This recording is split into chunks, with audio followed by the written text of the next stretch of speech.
አንተ ምን አደረግህ ነው? ይሄን መልእክት የማስተላልፈው ቅዱስ ሲኖዶስ ነው። እዛው ውስጥ መግደያ ያላቸው ይቅርታ አልተጠየቀበትም። እውነት ብቻ ነው የሚያሸንፈው። እስላሞች ላይ የሆነ አይነት ዘመቻ እንዲከፈት ትምክህቴ ማን ነው? እሱ ነው። ቤታቸው አልተለኮሰ በእሳት ይሄም አጨዳ አለው እያሉ አመፀኞች ይቀጣሉ። ይሄ ሐሳብ ነው ወንጀል ሆኖ ይሄንን ደግሞ እየቆረጥ ካዳርስ ተረፉ። መቼም እግዚአብሔር መልካም ነው። ዛሬ ማለዳ ላይ ከንቅልፌ ስነቃ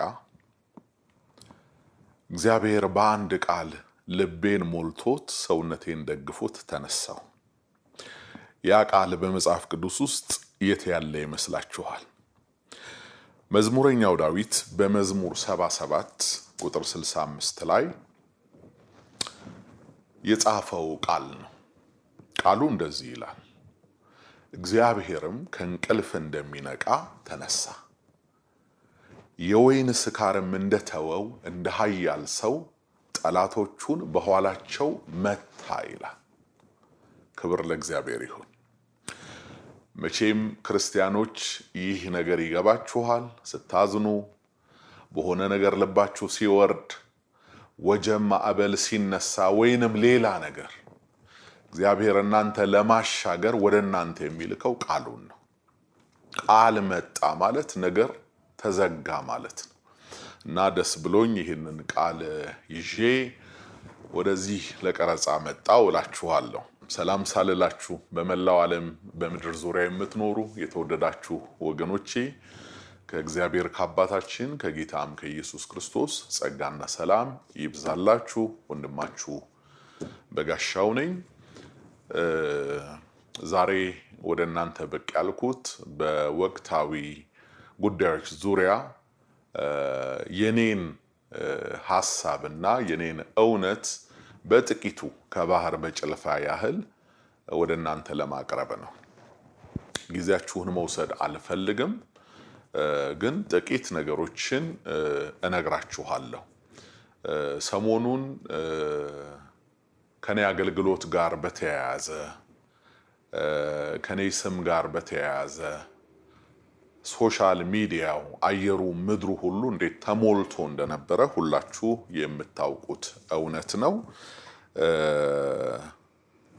ይህንን ጉዳይ አስመልክቶ ደግሞ የራሴን ሐሳብ የራሴን እውነት መናገር እንዳለብኝ ስለተሰማኝ ነው ዛሬ ወደ እናንተ ብቅ ያልኩት። አባቶቻችን ሲተርቱ ውሃ ሲጠራ ተሻገር፣ ዳኛ ፊት ቆመ ተናገር ይላሉ። ግሩም የሆነ አባባል ነው። እኔም ገዝቼዋለሁ።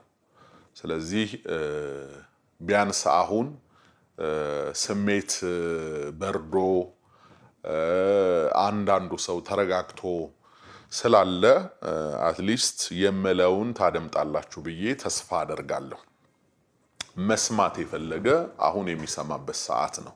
መስማት የማይፈልግ ሰው ደግሞ በየትኛውም ሁኔታ በየትኛውም ሰዓት ደግሞ እንደማይሰማ የታወቀ ነው።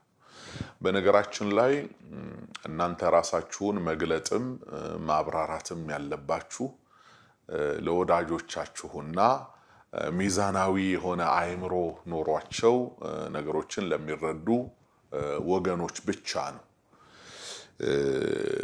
ተቃዋሚዎቻችሁን ጠላቶቻችሁን ለማሳመን የቱንም ያህል ዋጋ ብትከፍሉ አትልፉ። እነሱ ሊረዷችሁ አይችሉም። ምክንያቱም ሲጀመር ራሱ ሳያውቁትና ሳይገባቸው ቀርቶ ሳይሆን ጥቃት ወደ እናንተ ህይወት ዙሪያ የሚሰነዝሩት በዓላማ ስለሆነ ተቃዋሚዎቻችሁን የሚጠሏችሁን ለማሳመን ምንም አይነት ጥረት እንዳታደርጉ ከመግቢያዬ ለመክራችሁ እወዳለሁ። መልካም። ዛሬ ላወራችሁ ያሰብኩት በሶስት መሰረታዊ ጉዳዮች ነው። ልብ ብላችሁ ስሙኝ። አንደኛው ብዙዎቻችሁ ስለዚህ አሁን ቀጥዬ ስለማወራው ነገር ያን ያህል ሙሉ መረጃው ይኖራችኋል ብዬ አላምንም። በተወሰነ ደረጃ ደግሞ ልታውቁ የምትችሉም ሰዎች እንዳላችሁ ግን መገመቴን ሳረሳ ማለት ነው። አንደኛው የማወራችሁ ሞዓ ተዋህዶ ስለሚባለው አንጃ ወይንም ፖለቲካዊ ቡድን ነው። ሁለተኛው የማወራላችሁ ጉዳይ ደግሞ እኔን አስመልክቶ ሰሞኑን አየሩን ስለሞላው ድራማ ነው።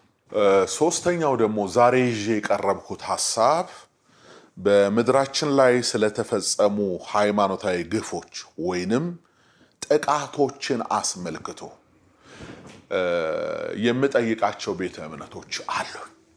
ጥያቄ ያለኝ እንደ ትውልድ እና እነዚህን ሶስት ሐሳቦች ነው ዛሬ ከናንተ ጋር ቆይታ የማደርግባቸው። አንደኛው የማወራችሁ ሞዓ ተዋህዶ ስለሚባለው አንጃ ወይንም ፖለቲካዊ ቡድን ነው። ይህ ቡድን በኢትዮጵያ ኦርቶዶክስ ተዋህዶ ቤተክርስቲያን ማህበረ ቅዱሳን ውስጥ ቀደም ሲል የነበረና በኋላ ግን አፈንግጦ በመውጣት የራሱን ፖለቲካዊ እንቅስቃሴ በኃይል በአፈሙዝ መልሰዋለው ብሎ በገሃድ ተደብቆ አይደለም ተገልጦ ፖለቲካዊ እንቅስቃሴ የሚያደርግ መርዛማ ቡድን ነው። ሞዓ ተዋህዶ። ሞዓ ተዋህዶ ከሀገር ውስጥ እስከ ውጭ ሀገር ኔትወርክድ ነው። መደበቂያው የኢትዮጵያ ኦርቶዶክስ ተዋህዶ ቤተክርስቲያን ናት። ዓላማው ቢቻል ያከተመውን ያበቃውን ጥንታዊውን የዘውድ አገዛዝ ወደ ምድራችን ለመመለስ ነው።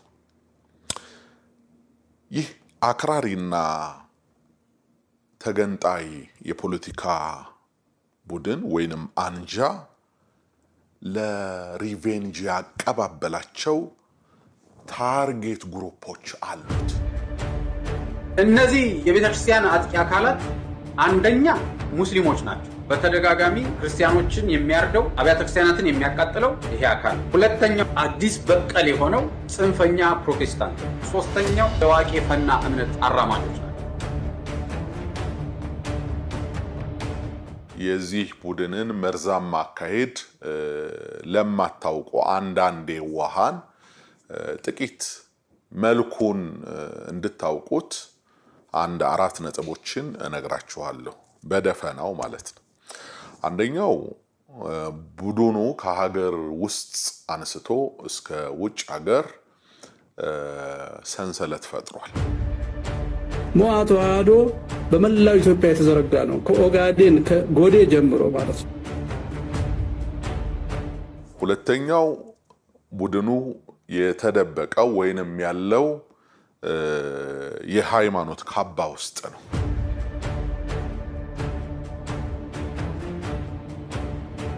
አብይ እንቅልፍ አይኖረውም እኛን ሳያጠፋ እመኑ። አብይ አህመድ የኢትዮጵያ ቤተክርስቲያን አይናችን እያየ እስካላፈረሰ ድረስ አያቆምም። ነገር ግን ማን አይኑን ይግለጥ?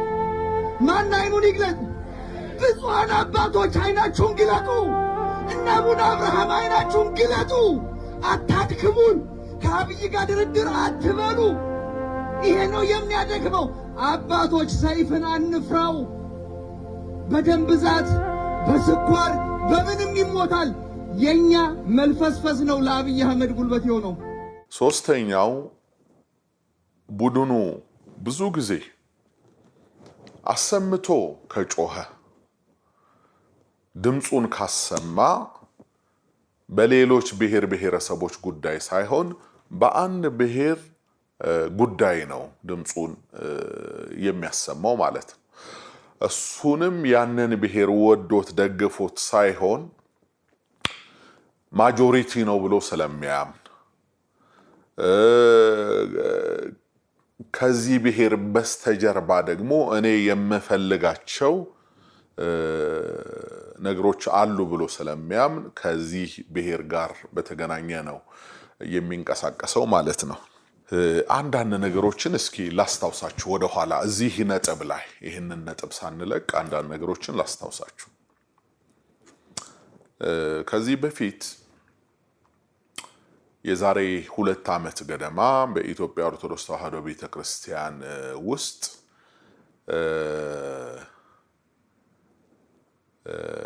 ኦሮሚያ ክልል ላይ ሊቃነ ጳጳሳት ተሹመው ነበር ወይንም ደግሞ ጳጳሳትን የመሾም ውስጣዊ እንቅስቃሴዎች እንደነበሩ ታውቁታላችሁ። ወይንም ደግሞ አንዳንዶቻችሁ አታውቁት። ለምንድን ነው የማታውቁት? ዝም ብሎ የሚነዳም ሰው ስላለ ማለት ዝም ብሎ የሚነዳ ለምሳሌ አሁን ሀገር ምድሩ ሁሉ የቤተ ክርስቲያኑ ጉልላት እስከ ታች እስከ ገረገራው ድረስ ጥቁር የለበሰበትን ጊዜ ታስታውሰዋለህ ቢባል አንዳንድ ሰው እሱንማ አስታውሰዋለሁ ይላል። ታዲያ ምክንያቱ ምን ነበረ? ከተማውን ሁሉ ጥቁር ያለበሰው እየተነሳ ከታች እስከ ላይ አርቲስቶች ሁሉ ሳይቀሩ በገባቸውም ባልገባቸውም መንገድ አሁን በዚህ ግርግር ላይ ብዙ አላየኋቸውም፣ ግን ያኔ ሁሉ ሰው እየተነሳ አንድ ሲኖዶስ አንድ ቤተክርስቲያን በሚልበት ወቅት ማለት ነው ጥንስሱ የት ነው የተጠነሰሰው? ያ ግርግር ይሄንን መልክ እንዲይዝ አድርጎ ከኋላ ኬሚስትሪውን ያቀነባበረው ማን ነው? ይሄን ጠይቃችሁ ታውቃላችሁ ወይ? እሺ ሲኖዶሱ አይከፈል ነው፣ ይሄ አቋም ነው፣ መብታችሁ ነው። ነገር ግን እኮ ለሲኖዶሱ መከፈል ምክንያት የሆኑት ወይንም ደግሞ ሊቃነ ጳጳሳትን እንሾማለን ያሉት እነዚህ የኦሮሚያ ካህናት ብቻ እኮ አልነበሩም። ታዲያ ቆይቶ ትግራይ ላይ በግልጽ ይሄ ነገር ሲፈጠር ለምንድን ነው ጥቁር ያለበሳችሁት? ለምንድን ነው አዋራው ያልተነሳው? አያችሁ እውነት የሚባል ነገር ፍትህ የሚባል ነገር የለም የምላችሁ ለዚህ ነው። በተለይ በጽንፈኛ ሃይማኖተኞች ዙሪያ ፍትህ የሚባል እውነት የሚባል ነገር የለም።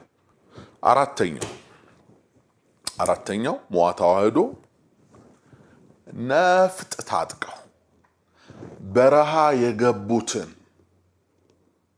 ታጋዮች በግልጽ በገንዘብ ይደግፋል። ፋኖች ራሳቸው ሞዓ ተዋሕዶ ናቸው ብዙዎች። ግብረ ኃይሉ መስራቾቹ እኔ አንዱ ነኝ። አሁን ግን ጦር ሜዳ ያሉት ደግሞ እየተዋጉ ነው። የሃይማኖት ቡድን ከሆነ እነዚህ ሰዎች እውነትን ይዘናል ወንጌልን ይዘናል ብለው የሚያምኑ አይነት ከሆነ እነዚህ ሰዎች በረሃ የገባውን ለምነው አባብለው አስታርቀው መመለስ ሲገባቸው እነሱ ግን በአደባባይ በጎዳና ላይ እና ትጥቁ ወይንም ጦርነቱ ትግሉ ፍትሃዊ ነው እያሉ በድምጻቸውም በገንዘባቸውም ባላቸው ነገር ሁሉ ይደገፋል ማለት ነው ሞዓ ተዋሕዶ። ስለዚህ ቆየኝ ተመልሼ የምለው ነገር ይኖረኛል። በአጭሩ ግን ሞዓ ተዋሕዶ የሚባለው ማን ነው ብላችሁ የምትጠይቁ ሰዎች ካላችሁ በደፈናው ይሄንን ይመስላል። ከዚህ በኋላ ደግሞ ብዙ መረጃዎችን ልታገኙ ትችላላችሁ። አንተ ምን አርገህ ነው ባለማህተሞች የታረዱት? አንተ ምን አርገህ ነው ቄሱ የታረደው? አንተ ምን አርገህ ነው ቤተ መቅደሱ የተለኮሰው በሳት? አንተ ምን አርገህ ነው? ወይ አንተ ወይ አባቶች ድሮ ምን አርገው ነው? ሁሌ ተበዳይ አርጎ ራስን ማቅረብ ልክ አይደለም። እኔ ከዛሬ 8 ወር በፊት አንተ ምን አድርገህ ነው በሚል ርዕስ አንድ የስብከት አገልግሎት ሰጥቼ ነበር። ያም የስብከት አገልግሎት ዩቲዩብ ላይ ተጭኗል። አብዛኛው ህዝብ ተመልክቶታል። የስብከቱ ርዕስ እንደተናገርኩት አንተ ምን አድርገህ ነው መጠይቃዊ ርዕስ ነው። አንተ ምን አድርገህ ነው የሚል ነው። የስብከቱ ጭብጥ ሐሳብ እግዚአብሔር ግፈኞችን ይቀጣል፣ አመፀኞችን ይበቀላል። ሰው የዘራውን ያንኑ መልሶ ያጭዳል። ስለዚህ ይሳ እንደ ሀገር፣ እንደ ተቋም፣ እንደ ግለሰብ ለተሰራው በደል በዚች ምድር ላይ ለፈሰሰው ደም፣ ላለፈው ህይወት፣ ለጠፋው ጥፋት ንስሐ እንግባ ነው። በቃ ሲጠቀለል ይሄ ነው መልእክቱ በአጭሩ ማለት ነው። ንስሐ እንግባ። አትሊስት የሞቱትን መመለስ ባንችል፣ ለጠፋው ጥፋት ካሳ መክፈል ባንችል እንኳን እንጸጸት ነው። እንጸጸት። ተመልከቱ፣ ይሄ ሐሳብ ነው ወንጀል ሆኖ ፖለቲከኞች፣ ተቃዋሚዎች ለሌላ ነገር ጠምዝዘውት አገሩን ሲረብሹትና ሲያወቁት የነበረው ማለት ነው። ይሄ ሌላ ግፍ ነው። እስከዛሬ እነዚህ ሰዎች የመጡበትና የተጓዙበት ጎዳና እንዳለ ሆኖ ይሄን በተመለከተ የኔን አገልግሎት በተመለከተ ቀናውን መልእክት ለሚፈልጉት ነገር ጠምዝዘውት ህዝብ ማሳዘናቸው፣ ህዝብ ማስቆጣታቸው ራሱን ችሎ ግፍ ነው። ይሄም አጨዳ አለው እያልኳችሁ ነው። አጨዳ አለው፣ ይታጨዳል። የጊዜ ጉዳይ ነው እንጂ ይታጨዳል። መልእክቱ እኔ አምኜበት ያስተላለፍኩት መልእክት ነው። ማስተባበለውም ምክደውም ነገር አይደለም። መልእክቱ የተላለፈው ወንጌል ለሚሰሙ በየጊዜው በስጋ ለተላለፉት ነገር እግዚአብሔርን ፊት ለሚፈልጉ በክርስቶስ ኢየሱስ ደም ለመታጠብ የሚናፍቁ የሚጸጸት ህሊና የሚደነግጥ ልብ ላላቸው ክርስቲያኖች የተላለፈ መልእክት ነው። እግረ መንገዱን ግን ለአመፀኞችም አመፀኞች ባይመለሱ ሊጠብቃቸው የሚችለውን መለኮታዊ ቅጣትም አስታኮ ይናገራል ስብከቱ። በዚህ አጋጣሚ መልእክቱን ሙሉ ለሙሉ ያላያችሁ ሰዎች የት ነው የምናገኘው እንዲህ አይነት መልእክት ብላችሁ ለምትጠይቁ ሰዎች እግረ መንገዴን እስኪ ማስታወቂያ ለስራ በጋሻው ደሳለኝ የሚል ዩቲዩብ አለ። ቀጥታ ገብታችሁ በጋሻው ደሳለኝ ብላችሁ ጽፋችሁ ትምህርቶቹን ቁጭ ብላችሁ ብሰሙ፣ ትግስቱ ካላችሁ ማለት ነው። ቁጭ ብላችሁ 50 ደቂቃ 1 ሰዓት የመቀመጥ ትግስት ያለው ሰው እንጂ ለቲክቶክ ነዋሪ አይሆንም እሱ። እና እሱንም መልእክት እንድታዩት እግረ መንገዴን መቼም እግዚአብሔር ለበጎ እንደሚያደርገው አውቃለሁ። እንዲህ አይነት ወጀብና አውሎ ንፋስ የዚህን ቻናል የዩቲዩቡን እንትን ከፍ ልታረጉት ነው እንግዲህ ሳልፈልገው ማለት ነው። እግረ መንገዴን አመሰግናችኋለሁ። እግዚአብሔርን ለሚያምኑት እንደ ሐሳቡም ለተጠሩት ነገር ሁሉ ለበጎ እንዲደረግ እናውቃለን የሚለውን ቃል በደንብ ነው የማምነው እኔ። እሺ ወደ መልእክቱ ሳልፍ ምን አደርጋችሁ ነው የሚል ጥያቄ ተነስቷል ስብከቱ ላይ ማለት ነው። አሁን ጦርነቱን ወደ አስነሳ ዋናው ነጥብ እገባለሁ። እቺ ኮት ተደርጋ ህዝብ እንዲላቀስባት ወይ ህዝብ እንዲቆጣባት የተላለፈችው መልእክት በጋሻው አለ የተባለው መልእክት ስንተኛው ደቂቃ ላይ ነው ያለው?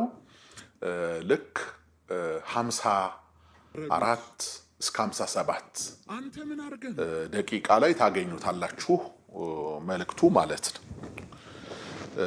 እቺን ነው አውጥተው ከትኩስ ሬሳ ጋር አስቀምጠው የህዝቡን ወቅታዊ ሁኔታና የስሜት መነሳሳትን ተገና አደረጉና ለኮሷት ማለት ነው። ድራማው ሰሞኑን አርሲ አካባቢ የተገደሉትን ሰዎች ወይንም ሞተዋል ተብሎ የተነገረላቸውን ሰዎች አስመልክቶ የኔን ስም ለማጠልሸትና በአገልግሎት መንገዴ ላይ እንቅፋት ለመፍጠር ርቆ የተሄደበት ጉዞን የሚያሳይ ቆንጆ የሰዎች ድርሰት ነው። በዚህ አጋጣሚ በአርሲ አካባቢ ይህ ጉዳት ለደረሰባችሁ ወይንም ደግሞ ህይወታቸውን ላጡት ሰዎች እኔ እንደ ሰው እንደ ዜጋ የተሰማኝን ልባዊ ሐዘን በዚህ አጋጣሚ ለመግለጽ እወዳለሁ።